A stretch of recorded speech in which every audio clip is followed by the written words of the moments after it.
Dans une clairière parfaitement plane, Robinson mit à jour sous les herbes un beau tronc de myrte sec, sain et de belle venue, qui pourrait faire la pièce maîtresse de son futur bateau. Il se mit aussitôt au travail, non sans continuer à surveiller l'horizon qu'il pouvait voir de son chantier, car il espérait toujours la survenue d'un navire. Après avoir ébranché le tronc, il l'attaqua à la hache pour lui donner le profil d'une poutre rectangulaire. Malgré toutes ses recherches dans la Virginie, il n'avait pu trouver ni clous, ni vis, ni vilebrequin, ni même une scie.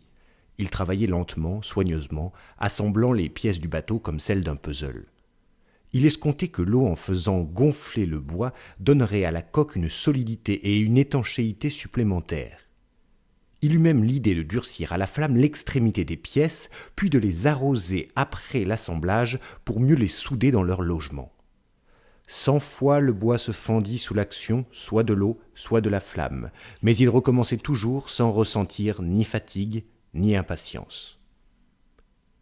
Dans ses travaux, c'était le manque d'une scie dont Robinson souffrait le plus. Cet outil, impossible à fabriquer avec des moyens de fortune, lui aurait épargné des mois de travail à la hache et au couteau.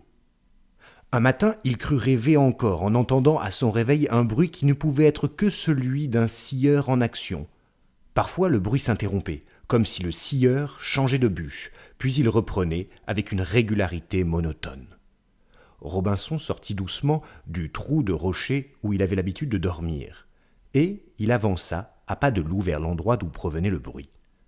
D'abord, il ne vit rien, mais il finit par découvrir au pied d'un palmier un crabe gigantesque qui sciait avec ses pinces une noix de coco serrée dans ses pattes.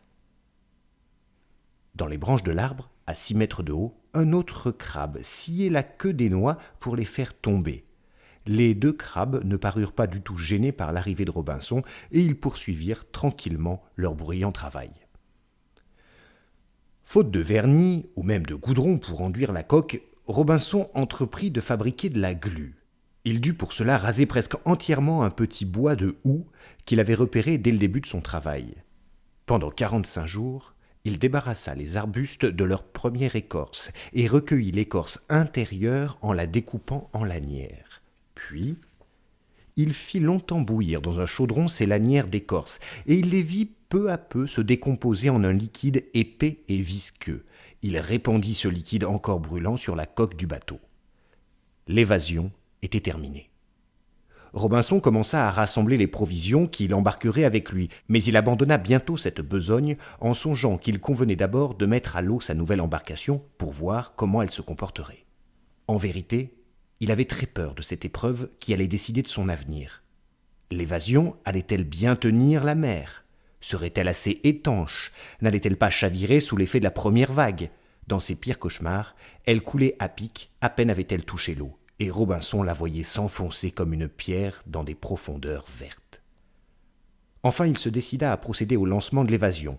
Il constata d'abord qu'il était incapable de traîner sur l'herbe et sur le sable jusqu'à la mer cette coque qui devait bien peser 500 kilos. À vrai dire, il avait complètement négligé ce problème du transport du bateau jusqu'au rivage. C'était en partie parce qu'il avait trop lu la Bible et surtout les pages concernant l'arche de Noé.